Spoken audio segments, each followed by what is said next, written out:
54 ವರ್ಷದ ಮಾಜಿ ಸಿಎಂ ಜೊತೆ ರಹಸ್ಯವಾಗಿ ಎರಡನೇ ಮದುವೆಯಾದ ಟಗರು ಖ್ಯಾತಿಯ ಕಾನ್ಸ್ಟೇಬಲ್ ಸರೋಜಾ.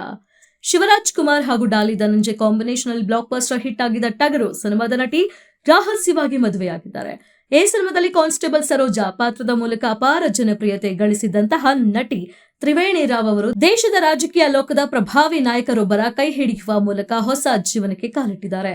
ತ್ರಿಪುರಾದ ಮಾಜಿ ಮುಖ್ಯಮಂತ್ರಿ ಹಾಗೂ ಪ್ರಸ್ತುತ ಬಿಜೆಪಿ ಸಂಸದರು ಆಗಿರುವ 54 ವರ್ಷದ ಬಿಪ್ಲಬ್ ಕುಮಾರ್ ದೇವ್ ಅವರೊಂದಿಗೆ ತ್ರಿವೇಣಿ ರಾವ್ ಗುಟ್ಟಾಗಿ ಎರಡನೇ ಮದುವೆಯಾಗಿದ್ದು, ಈ ರಹಸ್ಯ ವಿವಾಹದ ಸುದ್ದಿ ಈಗ ಸ್ಯಾಂಡಲ್ವುಡ್ ಮಾತ್ರವಲ್ಲದೆ ಇಡೀ ದೇಶದ ರಾಜಕೀಯ ಹಾಗೂ ಸಾಮಾಜಿಕ ವಲಯದಲ್ಲಿ ಅಚ್ಚರಿ ಮೂಡಿಸಿದೆ.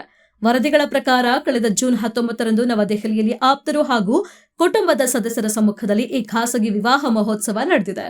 ತೀರ ರಹಸ್ಯವಾಗಿ ನಡೆದ ಈ ಮದುವೆಯ ಸುಂದರ ಫೋಟೋಗಳು ಸಾಮಾಜಿಕ ಜಾಲತಾಣಗಳಲ್ಲಿ ವೈರಲ್ ಆದ ನಂತರವೇ ಈ ಮದುವೆಯ ವಿಚಾರ ಸಾರ್ವಜನಿಕವಾಗಿ ಬೆಳಕಿಗೆ ಬಂದಿದೆ.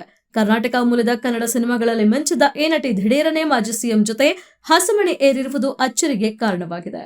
ಬಿಪ್ಲಬ್ ಕುಮಾರ್ ದೇವ್ ಅವರು ಈ ಹಿಂದೆ ಸ್ಟೇಟ್ ಬ್ಯಾಂಕ್ ಅಧಿಕಾರಿಯಾಗಿದ್ದ ನಿತಿ ದೇವ್ ಅವರನ್ನ ವಿವಾಹವಾಗಿದ್ರು. ಇವರಿಬ್ಬರ ಮದುವೆಯು 2001ರಲ್ಲಿ ನವದೆಹಲಿಯ ಆರ್ಯ ಸಮಾಜ ಮಂದಿರದಲ್ಲಿ ಹಿಂದೂ ಧರ್ಮದ ವಿಧಿವಿಧಾನಗಳ ಪ್ರಕಾರ ನಡೆದಿತ್ತು ಎಂದು ಕೋರ್ಟ್ ದಾಖಲೆಗಳು ತಿಳಿಸುತ್ತವೆ.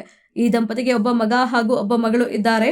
ಆದರೆ ದಾಂಪತ್ಯದಲ್ಲಿ ಮೂಡಿದ ಭಿನ್ನಾಭಿಪ್ರಾಯಗಳಿಂದ ಇಬ್ಬರು 2022ರಿಂದಲೇ ಪ್ರತ್ಯೇಕವಾಗಿ ವಾಸಿಸ್ತಾ ಇದ್ರು.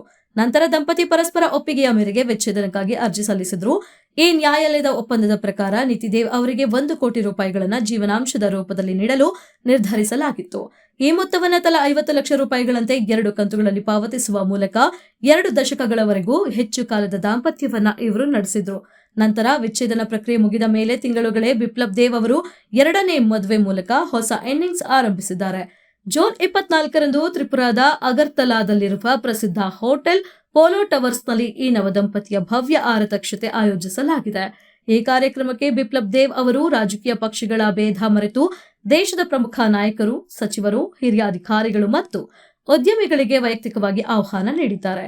ಈ ಅದ್ದೂರಿ ರಿಸೆಪ್ಷನ್ ಅಲ್ಲಿ ಭಾಗಿಯಾಗಲಿರುವ ಪ್ರಮುಖ ಗಣ್ಯರ ಪೈಕಿ ತ್ರಿಪುರಾ ಮುಖ್ಯಮಂತ್ರಿ ಡಾಕ್ಟರ್ ಮಾಣಿಕ್ ಸಹಾ, ಅಸ್ಸಾಂ ಮುಖ್ಯಮಂತ್ರಿ ಹೇಮಂತ ಬಿಸ್ವಾ ಶರ್ಮಾ, ಪಶ್ಚಿಮ ಬಂಗಾಳದ ಸಿಎಂ ಸುವೇಂದು ಅಧಿಕಾರಿ, ಮಹಾರಾಷ್ಟ್ರ ರಾಜ್ಯಪಾಲ ಹಾಗೂ ತ್ರಿಪುರಾದ ಮಾಜಿ ಉಪಮುಖ್ಯಮಂತ್ರಿ ಜಿಷ್ಣುದೇವ್ ವರ್ಮಾ, ನವದೆಹಲಿಯ ಹಿರಿಯ ಬಿಜೆಪಿ ನಾಯಕರು, ಕೇಂದ್ರ ಸಚಿವರು ಪಾಲ್ಗೊಳ್ಳಲಿದ್ದಾರೆ. ಆಪ್ತ ಮೂಲಗಳ ಮಾಹಿತಿ ಪ್ರಕಾರ ಆರತಕ್ಷತೆಯಲ್ಲಿ ಪಾಲ್ಗೊಳ್ಳುವ ಮುನ್ನ ಬಿಪ್ಲಬ್ ಕುಮಾರ್ ದೇವ್ ಅವರು ತಮ್ಮ ಪತ್ನಿ ಜೊತೆ ಉದಯಪುರದಲ್ಲಿರುವ ಪ್ರಸಿದ್ಧ ತ್ರಿಪುರಾ ಸುಂದರಿ ದೇವಸ್ಥಾನಕ್ಕೆ ಭೇಟಿ ನೀಡಿ ವಿಶೇಷ ಪೂಜೆ ಸಲ್ಲಿಸಿ ಹೊಸ ಜೀವನಕ್ಕಾಗಿ ದೇವಿಯ ಆಶೀರ್ವಾದ ಪಡೆಯಲಿದ್ದಾರೆ. ಸ್ಯಾಂಡಲ್ವುಡ್ ತಾರೆ ಹಾಗೂ ಈಶಾನ್ಯ ಭಾರತದ ಪ್ರಭಾವಿ ರಾಜಕಾರಣಿಯ ಈ ಹೊಸ ಪಯಣ ಸದ್ಯ ದೇಶಾದ್ಯಂತ ಭಾರಿ ಚರ್ಚೆಗೆ ಗ್ರಾಸವಾಗಿದೆ.